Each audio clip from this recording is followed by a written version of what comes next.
कभी कभी जिंदगी हमें ऐसे लोगों से मिलाती है जो शुरू में सपना लगते हैं, लेकिन वक्त के साथ वही सपना टूटकर दर्द बन जाता है। ये कहानी है अमन, नैना और रोहित की। एक ऐसी कहानी जहां प्यार था, भरोसा था और फिर धोखा भी। कॉलेज का पहला दिन था। हर तरफ नए चेहरे, नए दोस्त और नए सपने थे। अमन एक सिंपल सा लड़का था, न ज्यादा दोस्त न शो ऑफ। वो बस चुपचाप अपनी क्लासेस अटेंड करता और घर चला जाता था। लेकिन उस दिन सब कुछ बदल गया जब उसने पहली बार नैना को देखा। वाइट ड्रेस, हल्की सी मुस्कुराहट और आंखों में अजीब सी मासूमियत। अमन कुछ पल के लिए उसे देखता ही रह गया। कुछ दिन बाद लाइब्रेरी में दोनों की पहली बार बात हुई। नैना ने मुस्कुराकर अमन से नोट्स मांगे और अमन बिना कुछ सोचे उसकी हेल्प करने लगा। धीरे धीरे दोनों रोज मिलने लगे। कभी कैंटीन में कॉफी, कभी कैंपस में लॉन्ग वॉक, कभी क्लासेस बंक करके बारिश देखना। अमन को पहली बार किसी के साथ इतनी खुशी महसूस हो रही थी। एक रात अमन अपने रूम में बैठा सिर्फ नैना के मैसेजेस पढ़कर मुस्कुरा रहा था। उसके दोस्त भी कहने लगे थे, भाई तू सच में प्यार में पड़ गया है। अमन बस शर्मा कर हंस देता। उसने अपने फ्यूचर के सपने तक नैना के साथ देखने शुरू कर दिए थे। लेकिन हर कहानी उतनी परफेक्ट नहीं होती जितनी दिखती है। कॉलेज में रोहित नाम का एक लड़का भी था। Rich family, expensive bike, stylish attitude और हर किसी की नजर उस पर रहती थी। नैना और रोहित की भी बातें होने लगी थी, लेकिन अमन को इस बारे में कुछ पता नहीं था। शुरू शुरू में नैना सब नॉर्मल रखती थी। दिन में अमन के साथ वक्त बिताती और रात को रोहित से चुपके कॉल्स करती।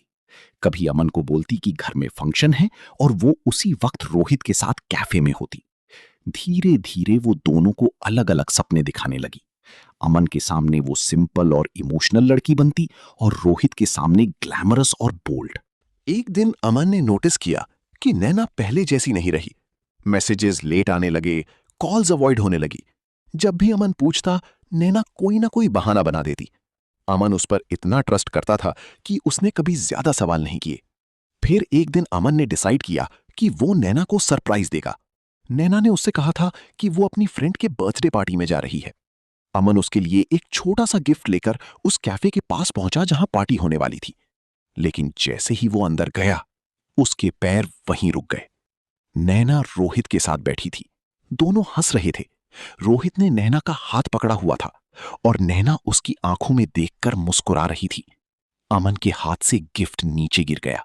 उसकी आंखों में आंसू आ गए, लेकिन आवाज एक भी नहीं निकली। नैना ने जैसे ही अमन को देखा, उसके चेहरे का रंग उड़ गया।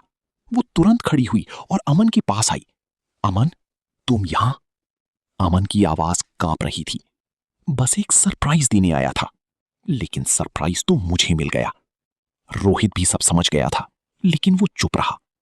कैफे के बाहर तेज बारिश हो रही थी। अमन कुछ पल तक नैना को देखता रहा, जैसे वो समझने की कोशिश कर रहा हो कि जो लड़की उसके सपनों में थी, क्या वो कभी सच में उसकी थी भी या नहीं। नैना बार बार बोल रही थी, अमन मेरी बात सुनो, तुम गलत समझ रही हो। लेकिन अमन बस हल्का सा हंसा और बोला, गलत तो मैं उस दिन समझा था जब मैंने तुम्हें सच्चा समझ लिया। ये कहकर अमन वहां से चला गया, बारिश में भीगता हुआ, बिना पीछे मुड़कर देखे। नैना उसे रोकना चाहती थी, लेकिन कुछ रिश्ते एक बार टूट जाएं तो फिर सिर्फ दर्द रह जाता है। उस रात अमन बहुत रोया। उसने नैना के साथ बिताया हर पल याद किया। हर मैसेज, हर स्माइल, हर प्रॉमिस, सब झूठ लगने लगा। लेकिन उस दर्द ने अमन को एक बात सिखा दी कि किसी से इतना भी प्यार मत करो कि जब वो छोड़कर जाए तो तुम खुद को ही खो दो। कुछ महीने बाद अमन पूरी तरह बदल चुका था। अब वो पहले जैसा इमोशनल और वीक लड़का नहीं रहा। उसने अपना फोकस अपने करियर पर लगा दिया। धीरे धीरे उसने खुद को संभाल लिया। और एक दिन जब अमन कॉलेज की गेट से बाहर निकल रहा था, उसने देखा नैना दूर खड़ी उसे देख रही है। शायद उसे अपनी गलती का एहसास हो चुका था, लेकिन अमन बस हल्का सा मुस्कुराया और बिना कुछ कहे वहां से चला गया। क्योंकि कुछ लोग जिंदगी में सिर्फ एक सबक बनकर आते हैं, और अमन सीख चुका था कि सच्चा प्यार कभी धोखा नहीं देता।